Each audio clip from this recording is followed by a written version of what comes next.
ನಮಸ್ಕಾರ. ಶರಣಾರ್ಥಿ, ನಿಮ್ಮ ಶರಣು ವಸ್ತ್ರದು. ಇವತ್ತು ನಾವು ಜಮ್ಮು ಕಾಶ್ಮೀರದಿಂದ ಸೋನ್ಮಾರ್ಗ್ ಹೋಗ್ತಾ ಇದ್ದೀವಿ.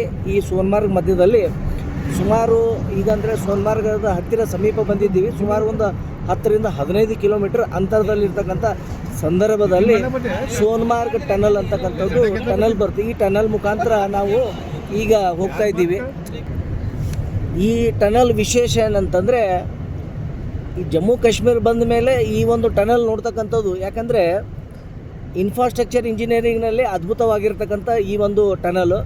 ಸುಮಾರು ಇದು 6.5 ಕಿಲೋಮೀಟ್ರ್ ಉದ್ದ ಇರ್ತಕ್ಕಂಥ ಈ ಒಂದು ಟನಲು. ಈ ಟನಲ್ನಲ್ಲಿ ಬೋತ್ ಸೈಡ್ ಇದೆ, ಹೋಗ್ತಕ್ಕಂಥ ಒಂದು ದಾರಿ, ಬರ್ತಕ್ಕಂಥ ಒಂದು ದಾರಿ. ಇದು ಟೂ ಲೈನ್ ಇರ್ತಕ್ಕಂಥದ್ದು ಈ ಒಂದು ಟನಲು.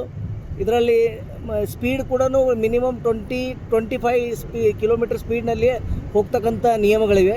ಇದು ನಿಜವಾಗಿ ಕೂಡ ನ್ಯಾಷನಲ್ ಹೈವೇ ಅಥಾರಿಟಿ ಆಫ್ ಹೈವೇದವರು ಇದನ್ನು ಭಾಳ ಅದ್ಭುತವಾಗಿ ಮಾಡಿರ್ತಕ್ಕಂಥ ಒಂದು ಇನ್ಫ್ರಾಸ್ಟ್ರಕ್ಚರು.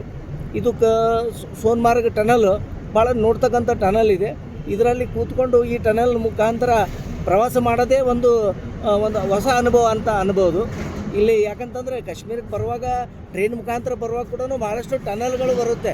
ನಿಮ್ಗೆ ಸುಮಾರು ಒಂದು 30-40 ಟನಲ್ಗಳು ಹತ್ತುತ್ತವೆ. ಮತ್ತು ಆದರೆ ಇದು ಭೂ ಸಾರಿಗೆ ಅಂದರೆ ರೋಡ್ ಟ್ರಾನ್ಸ್ಪೋರ್ಟೇಷನ್ ಮುಖಾಂತರ ಹೋಗ್ತಕ್ಕಂಥ ಈ ಒಂದು ಟನಲ್ ಏನಿದೆ, ಇದು ಸುಮಾರು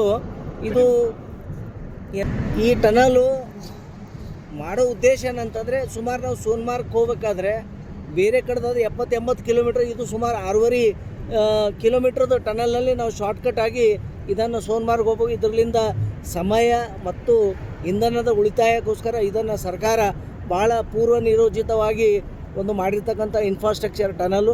ಇದು ನಿಜವಾಗಿ ಕೂಡ ಇಲ್ಲಿ ಬಂದರೆ ನೋಡ್ತಕ್ಕಂಥ ಒಂದು ಟನಲಲ್ಲಿ ಕೂಡ ಸ್ಥಳದಲ್ಲಿ ಇದನ್ನು ಕೂಡ ಈ ಒಂದು ಸೋನ್ಮಾರ್ಗ್ ಟನಲ್ ಕೂಡ ಇದರದ್ದು ಒಂದು ಕಿರು ಮಾಹಿತಿಯನ್ನು ನೀಡಿದರೆ ಧನ್ಯವಾದಗಳು.